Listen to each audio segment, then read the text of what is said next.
of you who don't know me, my name is Teresa Lennon. I've been in post now only for about 11 months, but I have had a background in European programmes in Northern Ireland and working with local authorities and universities, and a managing authority of EU funded programmes. So hopefully coming to this with familiarity.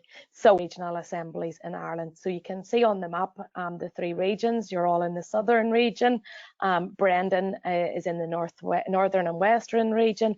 And then we also have the eastern and midland region. So the Irish Regions European Office is a shared service for the three regions in Ireland. The office has existed in Brussels for about 20 years in various different guises. And as I said, represents both the regional assemblies and local government. We are a very small team. We have a team of 2 people based in Brussels, myself and my colleague Agatha, and then we're supported by a colleague in the Eastern and Midland region in Dublin. So since I joined, I devised a strategy for the Irish Regions European Office. So the overall aim of that strategy is to ensure that the Irish Regions European Office can deliver timely strategic advice and information on EU policy developments to the 3 regional assemblies and local authorities in Ireland, and to coordinate and support the Irish delegation to the Committee of the Regions. So I suppose the objectives then of the office, our raison d'etre, our reason for existing, is primarily to support the Irish delegation to the Committee of the Regions. So the Irish delegation is made up of 9 full members and 9 alternate members. And the Committee of the Regions, for those of you who are not familiar with it, is an assembly or a grouping of local and regional government that come together in Brussels to ensure that the voice of regions and cities is represented in EU policy making and decision making. So it operates a little bit like the European Parliament, except that members are local and regional elected members. So some of the members of your councils are members of the Committee of the Regions.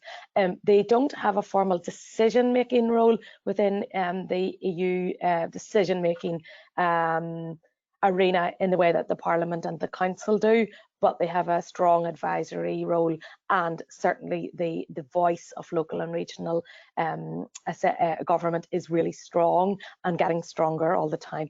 So from the southern regional area, the following members are sit on the Committee of the Regions. So Michael Murphy, he's the head of the Irish delegation, and he's from Tipperary County Council. Deirdre Ford from Cork City Council, and Kieran McCarthy from Cork City Council. And there are also 2 alternate members, so when the full members are unable to attend, the alternates get invited to attend. We have Conor McGuinness from Waterford City and County Council, and Gillian Coughlin from Cork County Council. So that's, as I said, the raison d'etre of the office, and we support the members through briefings, supporting them at meetings, helping them with opinions that they undertake. But as well as that, I recognise that there's a need to work with all of the local government in Ireland and provide support to yourselves as project officers to support understanding and raising awareness and communicating the opportunities for participation in different funding programmes. We also seek opportunities for influencing EU policy developments, and quite often that's at the EU level through the Committee of the Regions or through MEPs, but it's also through discussions with the Department of Public Expenditure and Reform in Dublin, particularly at the moment around the shape of the new ERDF programmes that will be coming on stream next year. Another key task is building capacity and partnerships with other regions. Obviously, being based in Brussels, we have access to all of the other regions. Most regions in Europe have offices in Brussels, and we're involved in a number of different networks through the Eurocities network, the Conference on the Peripheral and Maritime Regions, and we meet regularly with those other regions in various different fora. We also very much want to act as a signpost to the national contact points that are based in the regional assemblies. So obviously our team is limited, our support, whilst we want to assist everyone, the more in-depth support will come from the national contact points, as Brendan outlined his role, and the other colleagues that are in the other regional assemblies. So we have the Southern Regional Assembly looking after the North West Europe programme, and the Eastern and Midland Regional Assembly looks after the ERF programme. So they're really there, and Brendan obviously looks after Northern Periphery and Arctic and Atlantic area. And obviously, as Brendan has pointed out, they provide all that pre-development support and post-development support in terms of assisting you with the more in-depth support that they can offer. We're also very much in the business of raising the profile of the strengths of local and regional government in Ireland to European partners and to the EU institutions. So we like to take opportunities where we can. Obviously, it's a little bit more difficult during this COVID period, but normally there would be lots and lots of events here, and we'd be inviting and supporting local authorities from Ireland to come to Brussels and to meet with members of the different EU institutions and participate at events where we can really showcase what is good about local and regional government in Ireland. I just wanted to give you an overview of what the current activities, and Derval alluded to it earlier. We have identified a liaison point in each regional assembly, and in the Southern Regional Assembly, Derval, supported by Siobhan Rudden, is the contact point, and also this European Territorial Cooperation Network. We want this to be a means to reach out to all of you, to help you understand what it is we're about, and then look at how we can assist you. As Derval also mentioned, we have sent letters of introduction to all of the chief executives of the local authorities, and together with the Regional Assembly, we'll be planning an online meeting in the coming weeks to talk a little bit more about what we do and to hear from the local authorities as to what the priorities are.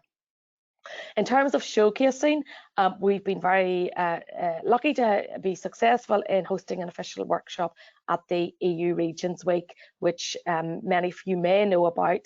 It's normally 1 week of seminars and workshops in Brussels, which would normally take place during next week. However, obviously everything is online this year, so it's 3 weeks of seminars, and some of you are maybe already registered for some of the events. But just to promote our event, which is Green Cities by Co-Design, and that event is on 21st of October, and that's the link to the registration. And we will be showcasing the work of Limerick City and County Council, and also Smart Dublin, which is a amalgamation of the 4 local authorities in the Dublin area, as well as 10 other cities from Europe that are participating in that event. So please, if you can, come along and support and find out more about that. As I said, we do the ongoing support to the Committee of the Regions delegation. What we started to do is have national delegation meetings in Brussels when the members are physically present here. We've been doing it online with guest speakers. So yesterday we had our meeting with the delegation, and we had a guest speaker speaking about cohesion policy. So that's keeping the elected members up to speed with the current policy developments.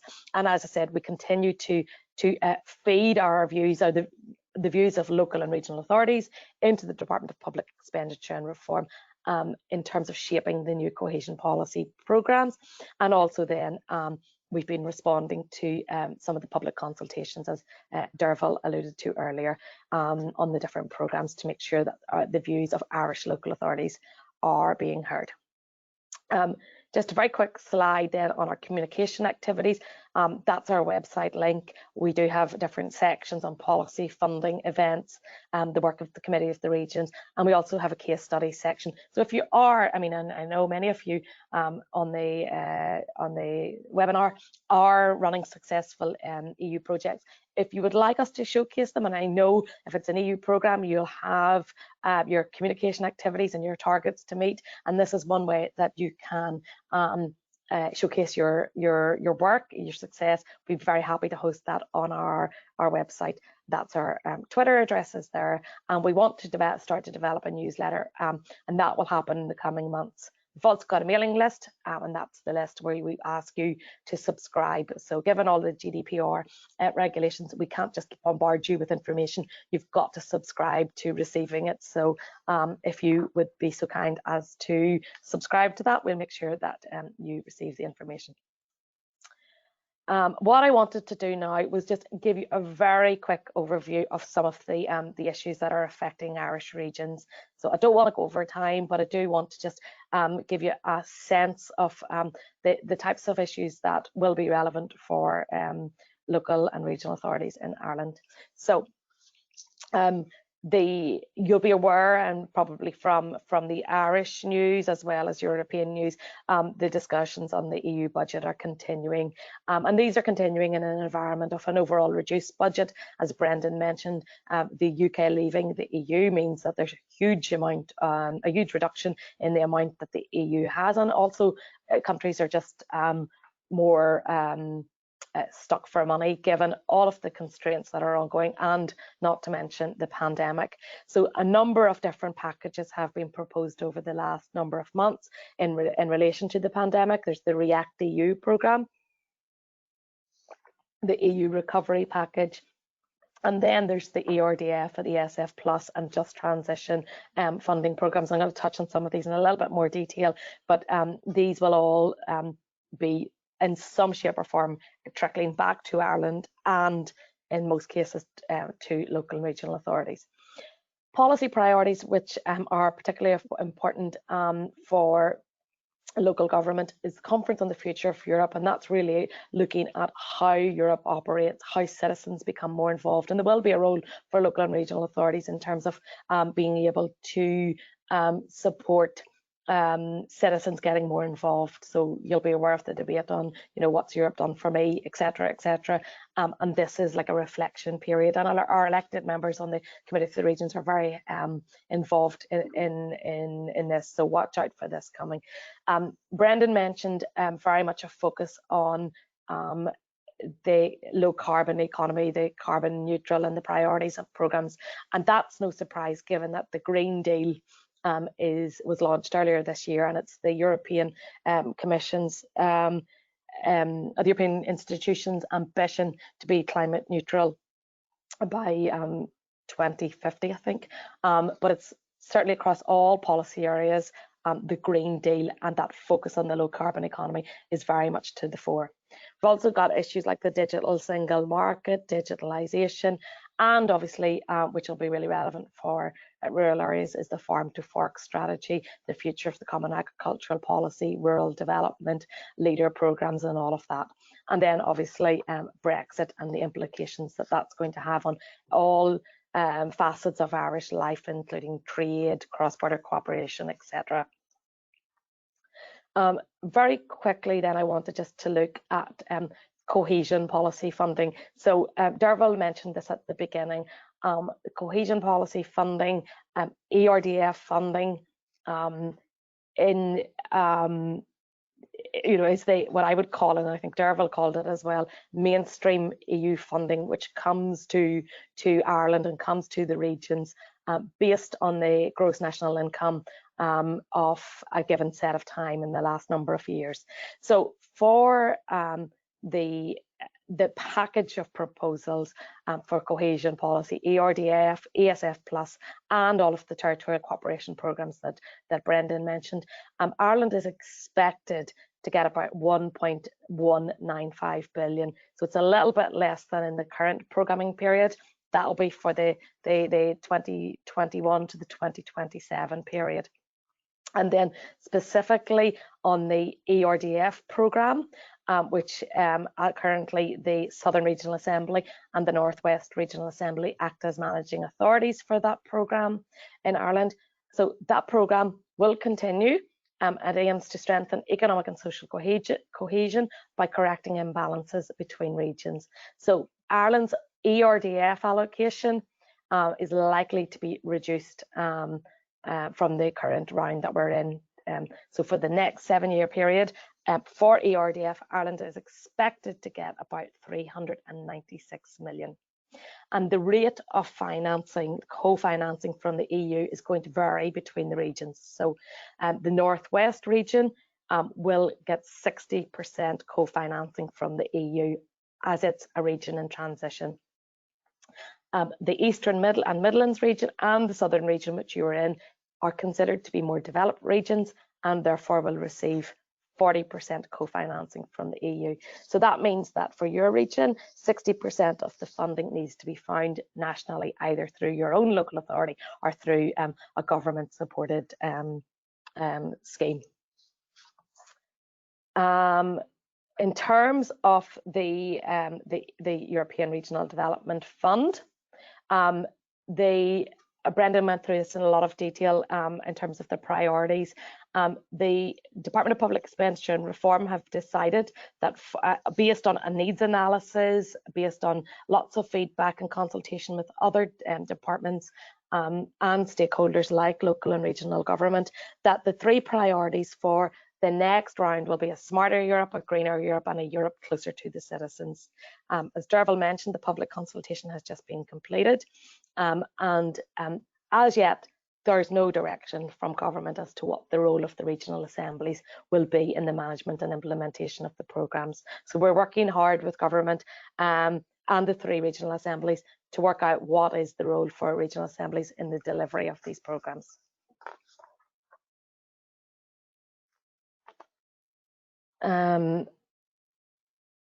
So just I want to finish and spend the last few minutes on a range of other programmes. So I called the ERDF the National Mainstream Funded Programmes.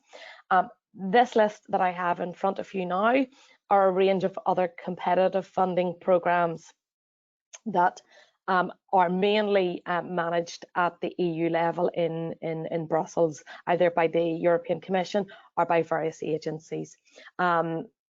They are competitive in that there's no direct allocation from any of these programmes to a member state, and member states in the main must work in partnership with other countries to access the programme. So as Brendan pointed out, you have the European Territorial Cooperation Programme, so the Northwest Europe Programme, the Atlantic Area Programme, and the Northern Periphery and Arctic. I've actually left off the slide, so I'll put that back in for you. And then the Interreg Europe Programme. So Brendan's gone through them.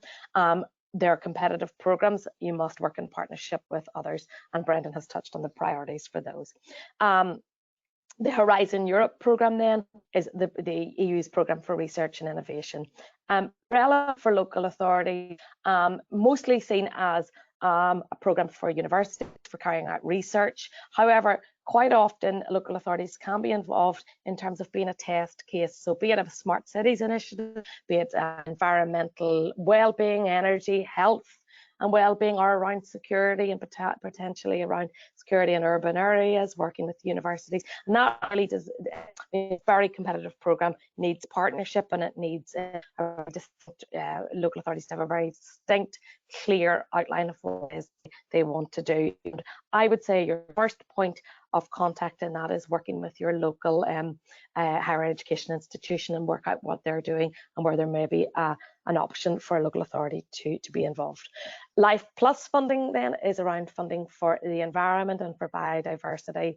And quite often local authorities will have a lot of environmental work they'll want to undertake that could be funded through this programme. The Urban Innovation Actions then is a regional policy initiative which looks at funding initiatives within towns or cities of over 50,000 inhabitants. Now, Urban Innovation Actions is something that has to be risky, that can't be funded by normal cohesion policy or ERDF. It has to be something sort of out there, really interesting, really different, and as the Commission would describe it, high risk. No one else will fund it. It's got to be something really interesting you want to do. There are other programs then, like the Creative Europe program, which looks at cultural heritage, community cohesion and well-being, creative ecosystems, gender equality, and international cultural relations.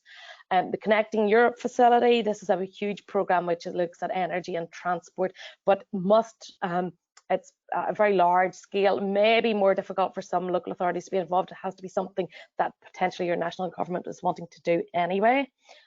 We also have the Innovation Fund, which looks at low carbon technologies, the ERBACT programme, which is looking at urban regeneration, and then the Europe for Citizens programme, which looks at democratic participation. So you've got all of the web links there, and in the interest of time, I'm going to just finish up there, but I'm happy to take questions, or given that you'll have my contact details on the next slide, I'd be very happy to hear directly from you with any of your potential project ideas, or your questions or queries that you might have for me. And apologies, it doesn't seem to want to give me my to give you my contact details, but they'll be in the slide pack. There we go. There you have it. So thank you very much for your attention, and I look forward to working more closely with all of you going forward.